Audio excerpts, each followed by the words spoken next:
গল্পের বাক্স বাই রোমানা নুপুর এই চ্যানেলে আমি রোমানা নুপুর আপনাদের পড়ে শোনাচ্ছি সমরেশ মজুমদারের লেখা একটি উপন্যাস দিন যায় রাত যায়। আজ শোনাব উপন্যাসটির সপ্তম অর্থাৎ শেষ পর্ব। সকাল ৯টায় যখন তিস্তা তৈরি তখন অরিত্র এলো। ঝোড়ো কাকের মতো চেহারা। বলল, দিল্লি থেকে একটা জরুরি অ্যানাউন্সমেন্ট করার কথা ছিল। মিনিস্ট্রি ভেঙে যেতে পারত গতকাল, তাই সবাইকে থাকতে হয়েছে। তুমি কেমন আছো? ভালো। নীলিমার টেলিফোন নম্বরটা বলবে?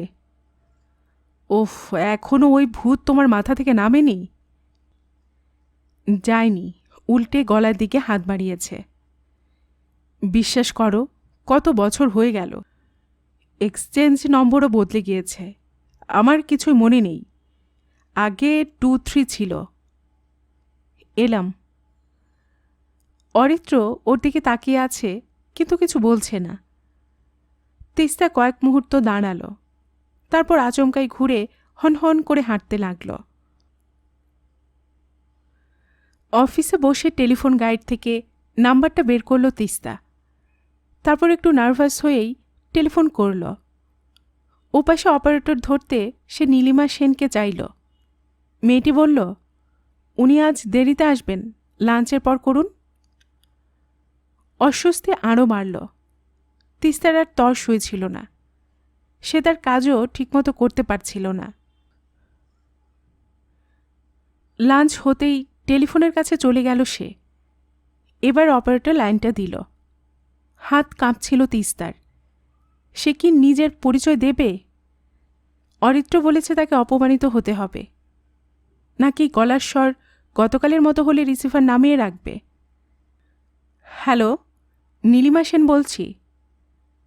ফাঁপড়ে পড়ে গেল তিস্তা। এই গলা কি?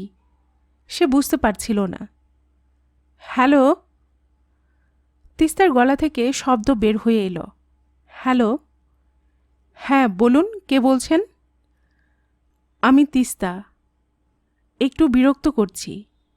গতকাল কি আপনি ফোন করেছিলেন? কেন, সন্দেহ হচ্ছে? আমি করেছিলাম, এবং যা বলেছিলাম সব সত্যি। আমাকে যদি তোমরা বিরক্ত না করো তাহলে আমি একবারই কিছু করব না। আপনি আপনি বলেছেন অরিত্রর সঙ্গে। তুমি আমার অফিসে আসতে পারো। টেলিফোনের লাইন কেটে গেল। শরীর আবার গতকালের মতো ঝিমঝিম করতে লাগল, কিন্তু আজ সামলে নিতে পারল সে। অফিস থেকে অনুমতি নিয়ে বেরিয়ে পড়ল তখনই। হেঁটে যাওয়া ছাড়া কোনো উপায় নেই।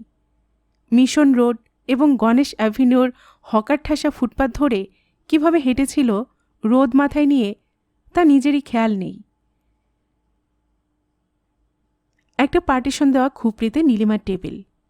আর 5 জনকে থেকে যখন আলাদা তখন পদে মর্যাদা আছে। সেখানে উপস্থিত হতে নীলিমা হাসল।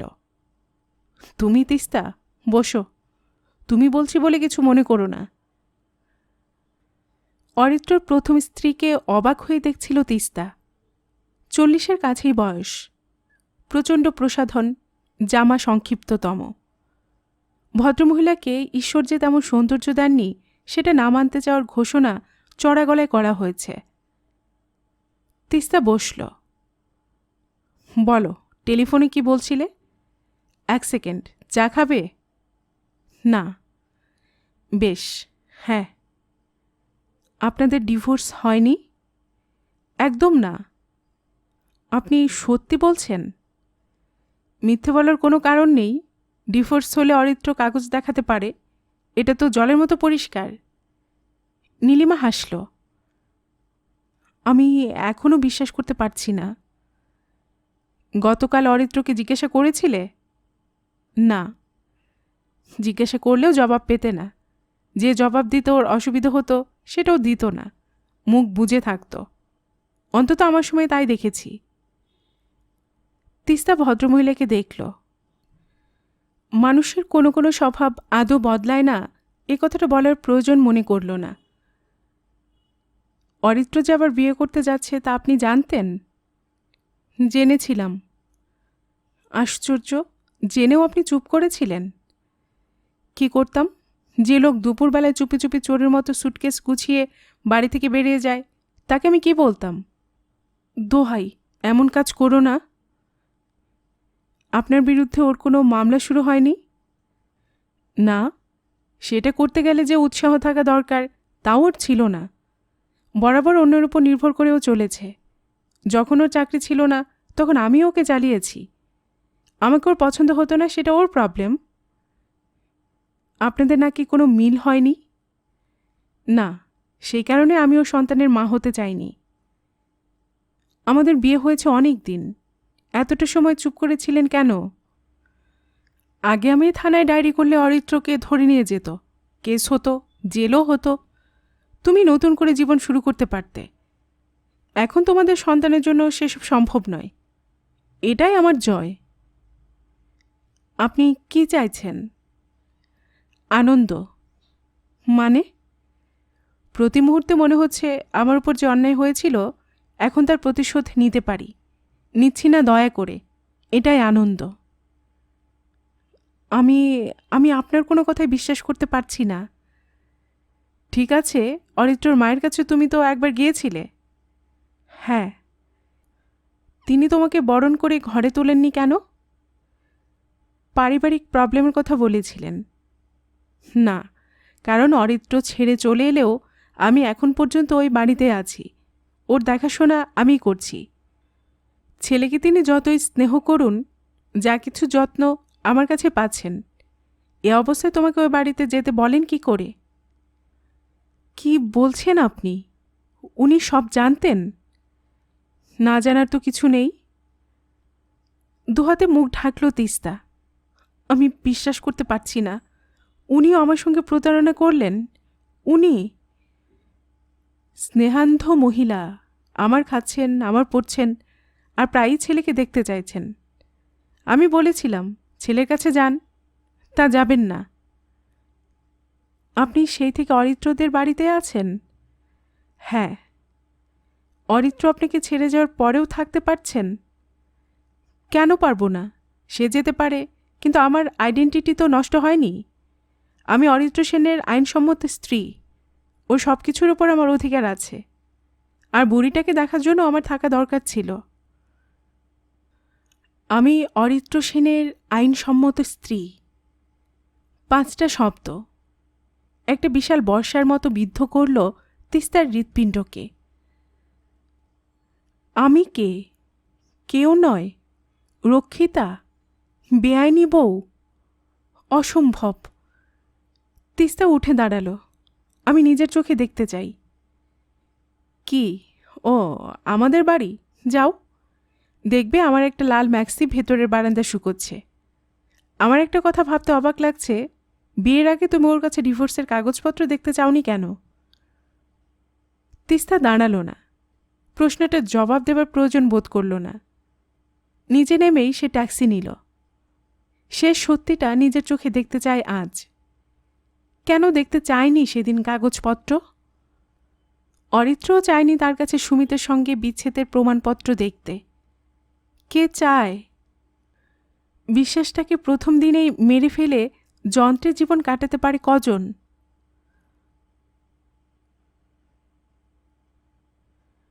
দরজার কড়া নাড়ল তিস্তা। তৃতীয়বারে সাড়া এলো। দরজা খুললেন অরিত্রর মা। প্রথমে বোধহয় চিনতে অসুবিধা হচ্ছিল, কিন্তু চিনতে পারা মাত্র উনি উচ্ছ্বসিত হলেন। এসো মা, এসো এসো, কতদিন পরে তোমায় দেখলাম। নিজেকে কোনো মতে সংযত করে তিস্তা জিজ্ঞাসা করল, কেমন আছেন? আর থাকা, ট্রেনে উঠে বসে আছি, কিন্তু ট্রেন ছাড়ছে না। দিন রাত ডাকছি, ঠাকুর নিয়ে যাও। তিনি তো কালা, শুনবেন কেন? ছেলে কেমন আছে? তিস্তাকে ভেতরে ঢুকিয়ে বৃদ্ধা জিজ্ঞাসা করলেন, আপনার ছেলে খারাপ থাকবে কেন? তোমার হাতে পড়েছে, আমি তখনই জানি তুমি ওকে অযত্ন করবে না। আগের বউ তো শাকচুন্নি, উঠতে বসতে কথা শোনাতো গো। বৃদ্ধার হঠাৎ খেয়াল হলো, তা এদিকে এসেছিলে বুঝি, তাই দেখা করে গেলে? ভালোই করেছ। দুপুরবেলায় আমি একাই থাকি, সময় কাটতে চায় না। অন্য সময় কে থাকে? কেন, খোকার বড় বউ। তিস্তা শক্ত হয়ে গেল। আর কিছু জানার নেই, বলার নেই। বৃদ্ধা বলে চললেন, সে তো এ বাড়ি থেকে কোথাও যায়নি, সংসার তো তার টাকায় চলছে। মুখ করে খুব, শাকচুন্নি বলি আর যাই বলি, খরচাপাতি তো সেই করে। তা তোমার মনে নেই, খোকা তোমাকে এখানে এনেছিল এক দুপুরে? আমি বলে দিয়েছিলাম তোমাদের এ বাড়িতে থাকা চলবে না, মনে নেই? বলেছিলেন, কিন্তু অজুহাতটা ছিল আপনারা কনজারভেটিভ, তাই। আর কিভাবে বলবো বাপু, সতীন নিয়ে ঘর করবে কেন বলা কি ঠিক? আপনি জানতেন আমরা বিয়ে করব? জানতাম তো, খোকা আমাকে বলে গিয়েছিল। আমি বলেছিলাম যাতে তুই সুখ পাস তাই কর। এই বউ তোকে সুখ দেবে না তা বুঝে গিয়েছি। আপনি জানতেন না আপনার খোকা ডিভোর্স করেনি? ও মা, তা কেন করবে? ডিভোর্স মানে তো ছাড়াছাড়ি, আইন থেকে করিয়ে দেবে। তাহলে বড় বউ এখানে থাকবে কি করে? ডিভোর্স না করে আমাকে বিয়ে করছে, তাও জানতেন? হ্যাঁ, আমি তোমার কথা বুঝতে পারছি না বাপু। আপনি সত্যি বুঝতে পারছেন না? না, পুরুষ মানুষ যদি দুটো বিয়ে করে তাহলে অন্যায় কি? বৃদ্ধা মাথা নাড়লেন। আমার ঠাকুরদার দুটো বিয়ে ছিল, আমার বাবাও 2 বিয়ে করেছিলেন। আপনি জানেন না, হিন্দু বিবাহ বিল পাস হবার পর স্ত্রীর সঙ্গে বিচ্ছেদ আইনসম্মতভাবে না করে দ্বিতীয়বার বিয়ে করা যায় না? তাই নাকি? ও মা, না না, ভুল বলছো। ওই যে সিনেমার নায়ক, কি যেন, ধর্মেন্দ্র নাকি, সে তো বউ বাচ্চা থাকা সত্ত্বেও হেমা মালিনীকে বিয়ে করেছে। এই বিয়ে তো সবাই মানছে, ছেলেপুলেও তো হয়েছে বলে শুনছি। কি যে বলো! আসলে তোমাদের মধ্যে ভাব থাকলেই হলো, পাড়ার কে কি বলছে বয়ে গেল। এসব কথা আবার বড় বৌমার সামনে বলা যাবে না। চা খাবে?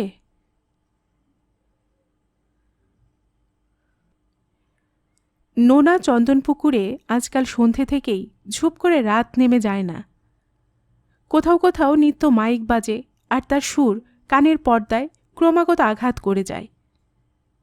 অন্ধকার ঘরে চুপচাপ বিছানে চিত হয়ে পড়ে থাকা তিস্তা আবিষ্কার করল সেই মাইকগুলো স্তব্ধ হয়ে গিয়েছে। ঘুম নেই, দুটো চোখ আজ একদম খটখটে শুকনো। নিঃশ্বাসের কষ্ট ছাড়া অন্য কোনো অনুভূতি নেই। একটা দিন না একটা জীবন, কি অদ্ভুতভাবে কেটে গেল। এখন শুধু অরিত্রর ফেরার জন্য অপেক্ষা করা। রাত বাড়ছে, অন্ধকারে ঘড়ির কাঁটা দেখল সে। 12:10।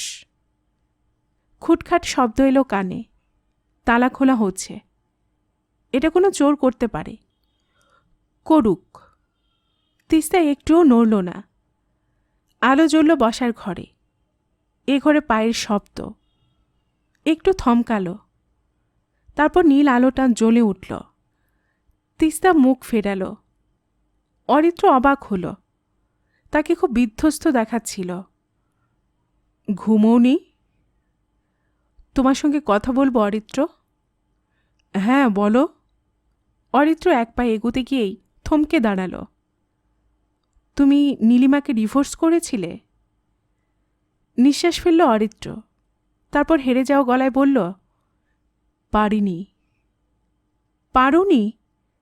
চিৎকার করে উঠল তিস্তা। তুমি আমাকে মিথ্যে বলেছিলে? অরিত্র চুপ করে দাঁড়িয়েছিল। উত্তেজিত তিস্তা ছুটে গিয়ে ওর জামা আঁকড়ে ধরল। চুপ করে থাকলে আমি ছাড়ব না। তুমি আজ আমায় কোথায় এনে দাঁড় করিয়েছ? বলো, কেন মিথ্যে বলেছিলে? অরিত্র নিজেকে ছাড়ানোর চেষ্টা করল না। তিস্তা আরও ক্ষেপে গেল। বোবার মতো দাঁড়িয়ে থেকো না, এটা তোমার পুরনো কায়দা। এ কায়দা আর মানব না। বলো, কেন আমাকে চিট করেছ? আমি তোমাকে ঠকাতে চাইনি। গায়ের সমস্ত জোর একসঙ্গে করে ঠেলে দিল তিস্তা অরিত্রকে। ছিটকে পড়ে যেতে যেতে কোনো রকমে নিজেকে সামলাতে পারল অরিত্র। কিন্তু আলমারির কোণায় কোনোই ঠুকে যাওয়ায় সে খুব ব্যথা পেল। অন্য হাতে জায়গাটাকে আঁকড়ে ধরে অরিত্র সোজা হল। তোমার সঙ্গে আলাপের সময় আমি জানতাম নীলিমা ডিভোর্স মামলায় কন্টেস্ট করবে না। শেষ পর্যন্ত ও সেটা করল। কাগজপত্র দেখতে চাইলে দেখাতে পারি। ও বলেছিল ডিভোর্স দেবে না বটে, কিন্তু আমি যেখানে ইচ্ছে গিয়ে থাকতে পারি। ও আমাদের বাড়িতেই থাকবে। যাকে খুশি তাকে বিয়ে করতে পারি, ও কোনো আপত্তি করবে না। সেই সময় তুমি বিয়ের কথা বলেছিলে। আমি অনেক ভেবেছি। সত্যি কথা বললে তুমি আমায় কখনোই বিয়ে করতে না। নীলিমার সঙ্গে আমার শারীরিক বা মানসিক কোনো সম্পর্ক ছিল না। আমার দ্বিতীয় বিবাহতে ওর কোনো আপত্তি নেই। তাই আমি তোমাকে হারাতে চাইলাম না। আমি ওই ছোট্ট মিথ্যে কথা বলেছিলাম। ছোট্ট মিথ্যে? বাহ, 1 চামচ সায়োনাইড! তুমি একটু বেশি উত্তেজিত হচ্ছ। মানে, হোয়াট ডু ইউ মিন? বিস্ময়ে ছিটকে বের হলো তিস্তার গলায়। নীলিমার সঙ্গে আমার আইনসম্মত ডিভোর্স হয়নি এ কথা ঠিক, কিন্তু ডিভোর্সের বাকি কি আছে? আমাদের মনের কোনো সংযোগ নেই। আমরা কেউ পরস্পরের জন্য ভাবি না। যেহেতু সে ওই বাড়িতে আছে, তাই আমি মায়ের সঙ্গে সেখানে গিয়ে দেখা করি না। মায়ের সঙ্গে দেখা হয় অন্য আত্মীয়র বাড়িতে। তিনি কখনোই ওই বাড়ি ছেড়ে আসবেন না। তোমার কাছে এগুলোর কোনো মূল্য নেই? ছিল। ছিল, এখন নেই? না, তুমি যদি নিজে থেকে স্বীকার করতে, বলতে মিথ্যে বলেছ, কষ্ট হলেও আমার ভালো লাগতো। এখন তোমার নীলিমা আমাকে খাঁচায় পুরে লোহার শিক দিয়ে খোঁচাচ্ছে। এই সময় তুমি স্বীকার করলে আমার কি এসে যায়? নীলিমা তোমাকে শাসিয়েছে? কেন? কি করবে? বউকে ধরে মারবে? ও আমায় কথা দিয়েছিল এরকম করবে না। কথা দিয়েছিল? নীলিমা তোমার সব খবর রাখে। তোমার মাতৃদেবী একবার ওর দিকে, একবার। আমি কিছুতেই বুঝতে পারছি না তোমার মা কি করে বিয়ের আগে এত বড় সত্যিটা আমার কাছে চেপে গেলেন। কি লাভ হলো তার? ছি! হঠাৎই কান্নাটা এলো। চেষ্টা করতে লাগলো তিস্তা সেটাকে লুকিয়ে রাখতে। না, সে কাঁদবে না, কিছুতেই না। Take it easy Tista. আমি তো বদলাইনি। আমাদের সম্পর্ক তো মিথ্যে নয়। ভুলে যাও টেলিফোনটার কথা। তুমি যদি চাও তাহলে আমি নীলিমার কাছে গিয়ে বলতে পারি ও যেন প্রতিশ্রুতি মনে রাখে। না, নেভার। কারো করুণাকে আমি ঘৃণা করি। উপর হয়ে শুয়ে পড়ল তিস্তা।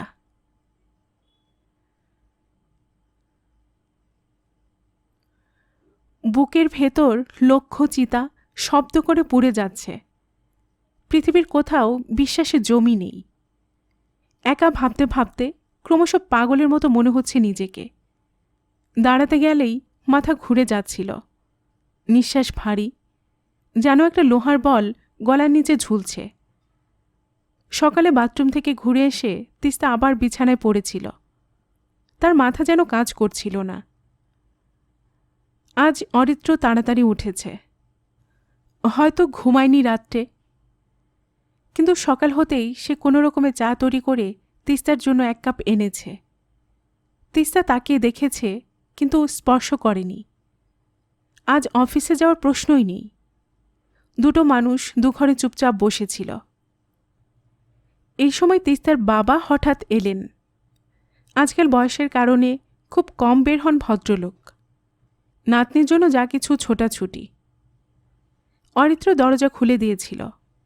ভদ্রলোক স্বাভাবিক গলায় জিজ্ঞাসা করেছিলেন, কি হে, তোমাদের খবরাখবর কি? অরিত্র জবাব দেয়নি, মাথা নিচু করেছিল। সেটা লক্ষ্য না করে ভদ্রলোক ভেতরের ঘরের দরজায় পৌঁছে মেয়েকে দেখতে পেলেন। এ কি রে, তৈরি হোসনি? বেরুবি না? তিস্তা অপলক তাকিয়ে রইল। তিস্তার বাবা এগিয়ে এলেন। কি হয়েছে, শরীর খারাপ নাকি? তিস্তা খুব নিচু গলায় বলল, বাবা। হ্যাঁ, দেখি জ্বর এসেছে কিনা। কপালে হাত রাখলেন তিনি। একটু গরম লাগছে বটে, তবে এখনো আসেনি। চোখ মুখ বসে গেছে, রাত্রে ঘুমাসনি? বাবা, বসো, তিস্তা স্পষ্ট বলল। ভদ্রলোক বেশ অবাক। বিছানার পাশে রাখা চেয়ারটায় ধীরে ধীরে তিনি বসলেন। তিস্তা বলল, অনেকদিন আগে একবার আমার জন্ডিস হয়েছিল। আমাকে হাসপাতালে ভর্তি করা হয়েছিল। যখন প্রায় ভালো হয়ে উঠেছিলাম তখন তুমি আমাকে একটা প্রশ্ন করেছিলে। আমি সেদিন জবাব দিতে পারিনি, বলেছিলাম পরে দেব। তুমি আমাকে কি জিজ্ঞাসা করেছিলে মনে আছে বাবা? ভদ্রলোক চুপচাপ মেয়েকে দেখছিলেন, এবার মাথা নেড়ে না বললেন। আমাকে জিজ্ঞাসা করেছিলে যে শিক্ষায় আমি বড় হয়েছিলাম তাতে কি করে অমন করেছিলাম। বাবা, আমি এখনো বুঝতে পারি না কেন ভুল হয়, কেন আমি পুরুষ মানুষের কাছে বারংবার প্রতারিত হই। একজন পুরুষ যখন স্বামী বা প্রেমিক তখন সে যেরকম, বাবা হলে সে পাল্টে যায় কি? বাবা, তুমি তো পুরুষ মানুষ, তুমি কোনো নারীকে কি প্রতারণা করেছ? ভদ্রলোক অবাক হয়ে কিছুক্ষণ চেয়ে রইলেন। তিস্তা চোখ সরাচ্ছে না, যেন এই প্রশ্নের উত্তর না পাওয়া পর্যন্ত এইভাবে অপেক্ষা করবে। বাবা বললেন, মানুষের ধর্ম হল নিজের সপক্ষে কথা বলা। আমাকে যে সবচেয়ে বেশি দিন ধরে জানে তাকে জিজ্ঞাসা কর। তুমি মায়ের কথা বলছ? এছাড়া আর কে আছে? কিন্তু মায়ের সঙ্গে তোমার অনেক অমিল। ওই তো সত্যি কথা বলতে পারবে। বাবা, আমি বুঝতে পারি না। কি হয়েছে তোর? বাবা, তুমি আমার পাশে এসো, এইখানে। হাত বাড়ালো তিস্তা। তিস্তার বাবা বিছানে উঠে বসে মেয়ের মাথায় হাত রাখলেন। কি হয়েছে মা? বাবা, আমি আবার ঠকে গেলাম। ঠকে গেলি? হ্যাঁ, আমার কোনো লিগ্যাল স্ট্যাটাস নেই। আমি আমি জাস্ট রক্ষিতা। কি বলছিস তুই? চিৎকার করে উঠলেন বৃদ্ধ। হ্যাঁ বাবা, অরিত্রর আগের বিয়ে এখন আইনসম্মত, ওদের ডিভোর্স হয়নি। মাই গড, ও তাহলে বিয়ে করলো কি করে? আমি জানি না, কিচ্ছু জানি না। আমার কথা ভাবি না, টিয়ার কি হবে? আমি কিছুই বুঝতে পারছি না। দাঁড়া, অরিত্র, অরিত্র! বৃদ্ধ ডাকলেন। অরিত্র ঘরে এলো, মুখ গম্ভীর। বৃদ্ধ বললেন, ও কি বলছে? হ্যাঁ বাবা, ঠিকই, কিন্তু তিস্তা একটু বেশি আপসেট হয়ে পড়েছে। তুমি কি বলছো?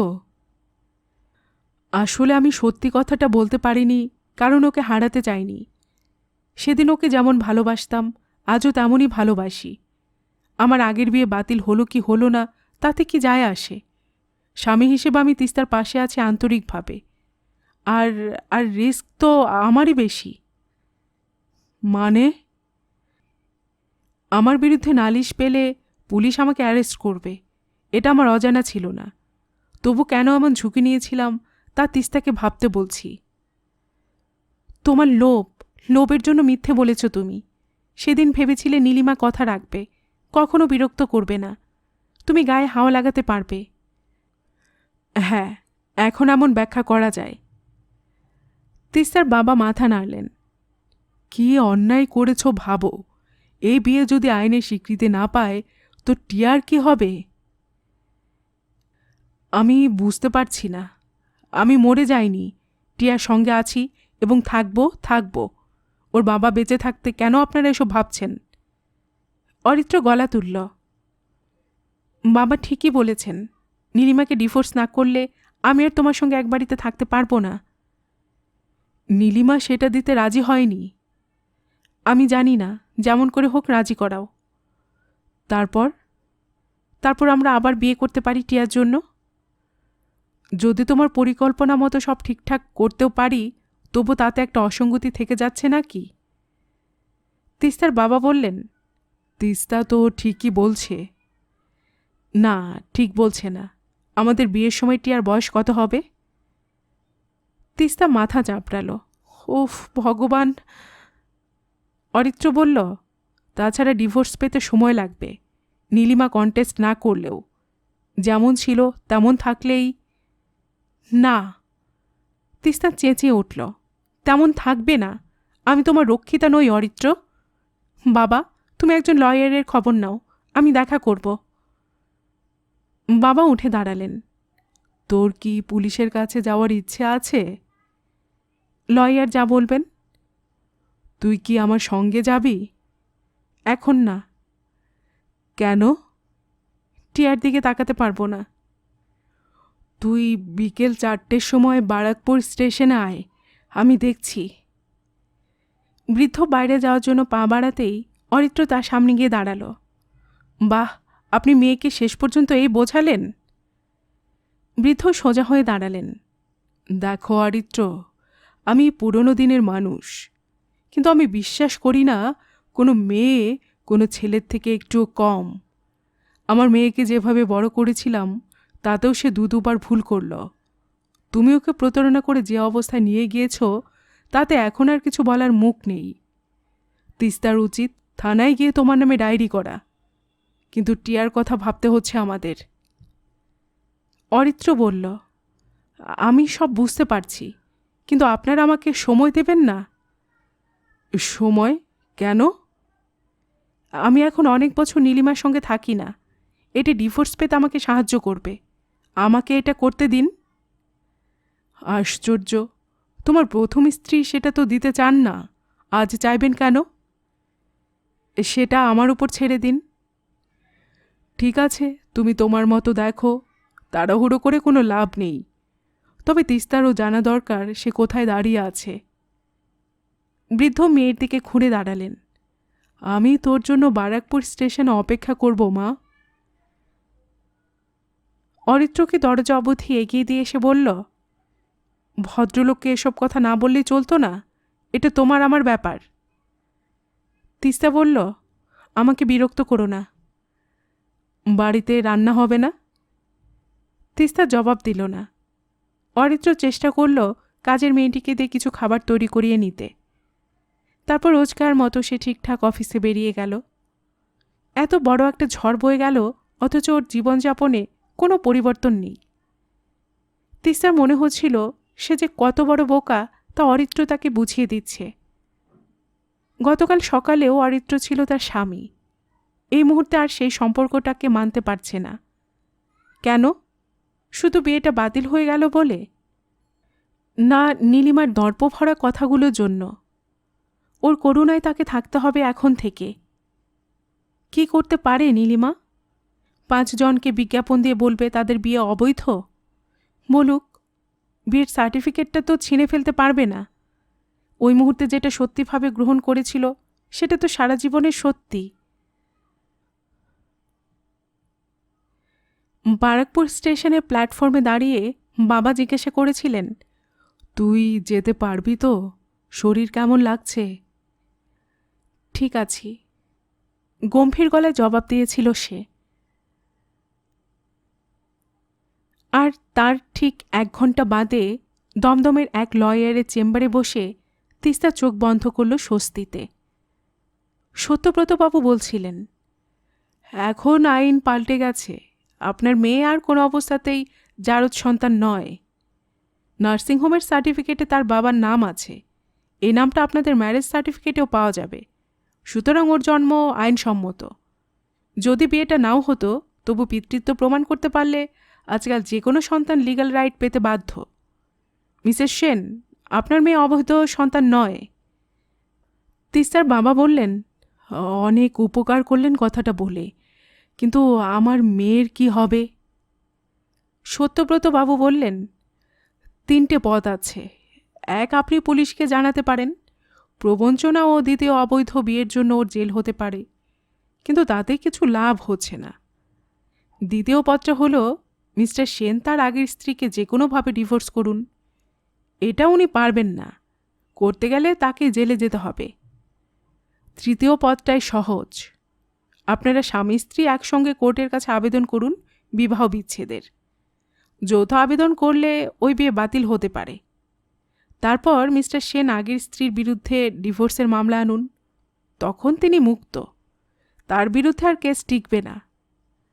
ইতিমধ্যে অনেক বছর আলাদাও থেকেছেন। ডিভোর্স পেলে তিনি আবার আপনাকে বিয়ে করতে পারেন। আপনাদের বিয়েটাকে বাতিল করতে আরেকটা পথ আছে।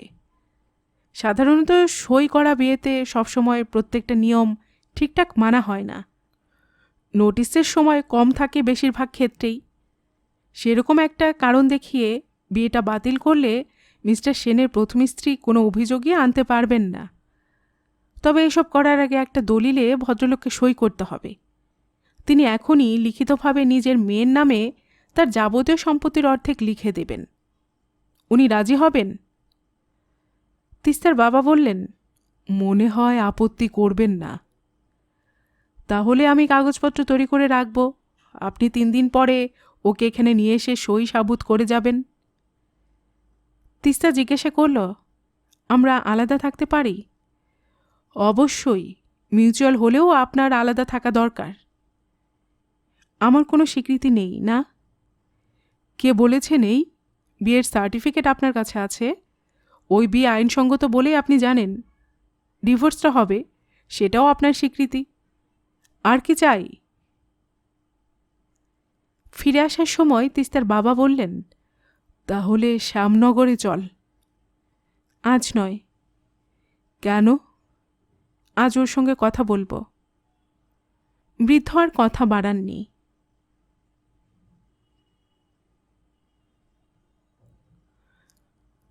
শুধু অপমানবোধ ছাড়া অন্য কোনো অনুভূতি নেই। বুকের ভেতর ভার হয়ে আছে সেই অনুভূতি। নিজেকে নষ্ট করতে, ছিবড়ে করে দিতে যে ইচ্ছেটা প্রবল হচ্ছিল, সেটা যেন নিস্তেজ। রাত গভীর হলে অরিত্র ফিরল। ঘরে ঢুকে সে জিজ্ঞাসা করল, কি হলো? তিস্তা যা শুনেছে বলে গেল। অরিত্র বলল, বেশ, তাই হবে। তুমি বেঁচে যাবে। আমাদের বিয়েটা বাতিল হয়ে গেলে আমি অথবা নীলিমা আর তোমাকে বিপদে ফেলতে পারবো না। হয়তো, কিন্তু এর ফলে আমি নীলিমার কাছ থেকে মুক্তি পাব। তারপর আমি সিনসিয়ারলি যা চাই, তোমার সঙ্গে সম্পর্কটাকে আইনসঙ্গত করে নেব। টিয়াকে ছেড়ে থাকতে পারবো না আমি। তুমি কি এবারই রাখবে? কেন? আমি কাল শ্যামনগরে চলে যাব। ওহ না, আমার পক্ষে একা থাকা সম্ভব নয় এখানে। কোথায় থাকবে জানিয়ে দিও। আমি তো শ্যামনগরে যাবই। না। না মানে? যতদিন তুমি নীলিমার কাছ থেকে মুক্তি না পাচ্ছ, ততদিন ওখানে যাবে না। সে কি, টিয়াকে দেখতে পাবো না? না। এতে তো সময় লাগবে। লাগুক, তোমাকে অপেক্ষা করতে হবে। তিস্তা হাসল। অনেকক্ষণ পরে হাসি এলো। তুমি তো টিয়ার জন্মানোর খবরে খুশি হওনি? ওহ, ওটা একটা সাময়িক প্রতিক্রিয়া। জানি না, তোমাকে যোগ্য হতে হবে। রাত আরও বাড়ল। অরিত্র আজ পাশের ঘরে। হঠাৎ তিস্তার মনে কথাটা এলো। টিয়া শরীরে আসার পর থেকে অরিত্র যে আচরণ করেছে, যে শীতলতা দেখিয়েছে, সেটা কি ওর অপরাধবোধ থেকে তৈরি হয়েছিল? ও কি ভেবেছিল সে সন্তান জারজ হবে? নিজেকে গুটিয়ে নেবার তো অন্য কোনো কারণ নেই। তিস্তার মনে হচ্ছিল অরিত্র তাকে দুবার প্রবঞ্চনা করেছে। আজ চোখে ঘুম নেই, কিন্তু অদ্ভুত এক স্বপ্নের ঘোরাফেরা আছে চোখে। তারা আলাদা হলো। অরিত্র আর তার কেউ নয়। অরিত্র নীলিমার বিরুদ্ধে মামলা করল। ধরা যাক জিতেও গেল। তারপর একদিন এলো তার কাছে ফিরে বিবাহের প্রস্তাব নিয়ে। সেই দিনটার জন্য অপেক্ষা করবে সে। এখন প্রতিদিনের বেঁচে থাকা সেই মুহূর্তের জন্য। খুব স্পষ্ট গলায় সে জবাব দেবে, না, আর নয়।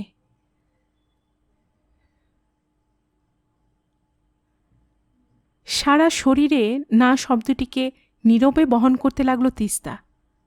শুধু নির্দিষ্ট সময়ে সেটি ছুঁড়ে দিলে যে বিস্ফোরণ হবে, তার নাম পুনর্জন্ম। শ্যামনগর থেকে শিয়ালদার কত দূর? রানাঘাট, কল্যাণী কিংবা নৈহাটি ধরলে হুশ করে চলে আসা। কিন্তু ট্রেনগুলো যখন প্ল্যাটফর্মে এসে কয়েক সেকেন্ডের জন্য দাঁড়ায় তখন প্রায়ই এক অদ্ভুত হতাশায় আক্রান্ত হয় তিস্তা। মানুষে মানুষে ঠাসাঠাসি কামরাগুলোয় কোথাও এক চিলতে ফাঁক নেই। প্ল্যাটফর্মে ঠিক যে জায়গায় লেডিস কামরা এসে দাঁড়াবে সেটাও এখন জানা। নৈহাটি লোকাল ছাড়া সেটার অবস্থা একই রকম। প্রথম প্রথম ট্রেন ছেড়ে দিত সে, পরেরটার জন্য অপেক্ষা করত বাধ্য হয়ে। ফলে অফিসে পৌঁছাতো যথেষ্ট দেরিতে, কথা শুনতে হতো। আর তা থেকেই মরিয়া ভাবটা মনে এলো। আপাত চোখে যেখানে তিলমাত্র জায়গা নেই সেদিকে ছুটে যাওয়া, কোনো মতে হাতল আঁকড়ে ধরলে জমাট ভিড় তাকে গিলে নেবেই। শারীরিক সংঘর্ষের জন্য যে সংকোচ এতদিন ছিল প্রয়োজনে চাপে, তাও ওই মুহূর্তে উধাও। যাতায়াত ঠিক সময়ে করতে হলে তোমাকে লড়াই করে যেতে হবে, আর সেই ঠাস মানুষের দঙ্গলে দাঁড়িয়ে এক ফোঁটা বাতাসের জন্য সবাই যখন আকুলি বিকুলি করে, তখন তিস্তার মনে হয় ঈশ্বর মানুষের সহ্য শক্তির কাছে নিজেই পরাজিত হয়েছেন। শিয়ালদায় নেমে ঊর্ধ্বশ্বাসে ছুটে যাওয়া মানুষের মধ্যে যেন সাতটাতে সাতটাতে তিস্তাকে সার্কুলার রোডে পৌঁছে ট্রাম কিংবা বাসের প্রতীক্ষায় থাকতে হয়, যেটা তাকে অফিসে পৌঁছে দেবে। গলদঘর্ম হয়ে যখন অফিসের চেয়ারটায় সে বসতে পারে তখন নিজেকে ছিবড়ে মনে হয়। শরীর এমন কাহিল যে মনের কোনো কষ্ট আর তীব্র হয় না। মাঝে মাঝে মনে হয় যে সমস্ত শ্রমজীবী মানুষ পেটের খিদে মেটাতে দিনরাত পরিশ্রম করতে বাধ্য হয়, তাদের মানসিক যন্ত্রণা অনেক কম। হয়তো দেখা যাবে তারা হৃদরোগে আক্রান্ত কদাচিৎ হয়। প্রাথমিক ঝিমুনি কাটিয়ে কাজে ডুবে যেতে হয় তিস্তাকে। প্রতি মুহূর্তে মানুষ আসছে তাদের কাছে। এসব মানুষেরা কদিনের জন্য কলকাতা থেকে পালাতে যায়। বকখালি থেকে হলং, দার্জিলিং একটু জায়গা করে দিলে যেন মুক্তির আনন্দ। প্রতিদিন এমন বেড়াতে উন্মুখ মানুষগুলোর দিকে তাকিয়ে মাঝে মাঝে তারও মনে হয় কোথাও গেলে হতো। আর এমনটা মনে এলেই কষ্ট। তার পক্ষে আর কোথাও যাওয়া সম্ভব নয়। গত হেমন্তে বাবা পক্ষাঘাতে আক্রান্ত হয়েছেন। অনেক চেষ্টায় তাকে এখন ঘরের মধ্যে লাঠি হাতে হাঁটানো সম্ভব হয়েছে। টিয়া এবার 3 পড়বে। ওর জন্য স্কুলের ব্যবস্থা করে রেখেছে মা। আর এদের সঙ্গে জড়িয়ে তাকে বেঁচে থাকতে হবে। যতই মনে হোক এভাবে উদ্দেশ্যহীন বেঁচে থেকে কি লাভ, তবু এ থেকে পরিত্রাণও নেই। উদ্দেশ্যহীন শব্দটিতে প্রবল আপত্তি আছে মায়ের। টিয়াকে পৃথিবীতে নিয়ে আসার পর তিস্তার যে দায়িত্ব বেড়েছে, তাতে জীবন উদ্দেশ্যহীন বলা আর ঠিক নয়। টিয়াকে মানুষ করাটা এখন অন্যতম উদ্দেশ্য হতে পারে। কেন? মাঝে মাঝে প্রশ্নটা মনে চলে আসে তিস্তার। কেন টিয়াকে মানুষ করার দায়িত্ব শুধু তাকেই বহন করতে হবে? পৃথিবীর আদিকাল থেকে পুরুষেরা এই দায়িত্ব নারীদের উপর ছেড়ে দিয়ে যেন ধন্য করেছে।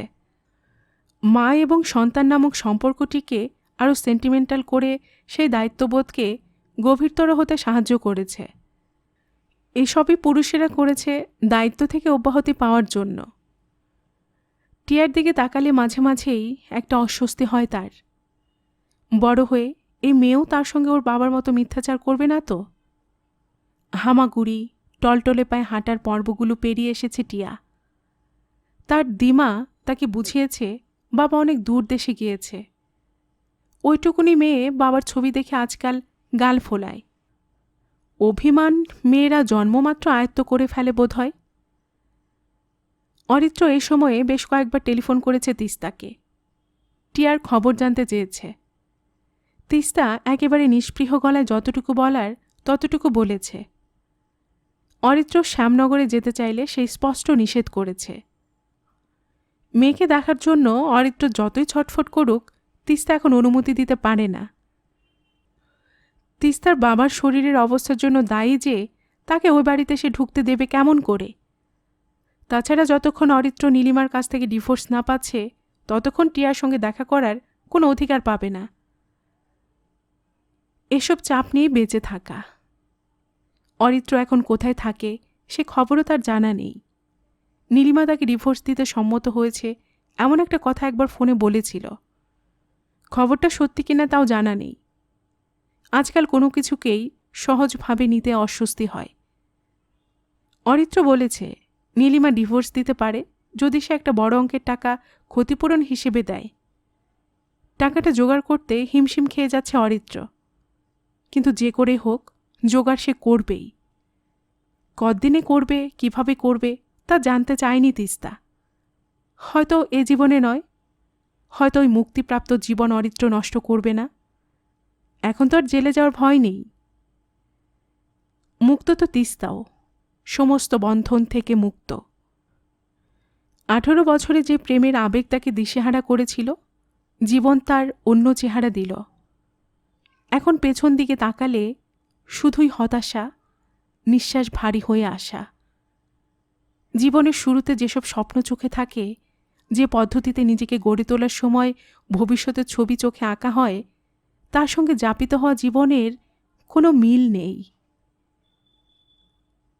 তবু একদিন হঠাৎ ঘুম ভাঙা ভোরে ছাদে উঠে পাতলা হয়ে আসা অন্ধকারে গঙ্গার দিকে তাকিয়ে তিস্তার ভালো লাগা বোধটা ফিরে আসে। হঠাৎ মাঝরাত্রিরে টিভিতে পথের পাঁচালী দেখতে দেখতে মনে সুর জেগে ওঠে। ঘুমন্ত টিয়ার গায়ের গন্ধে নিজের শৈশব চমৎকার ফিরে আসে।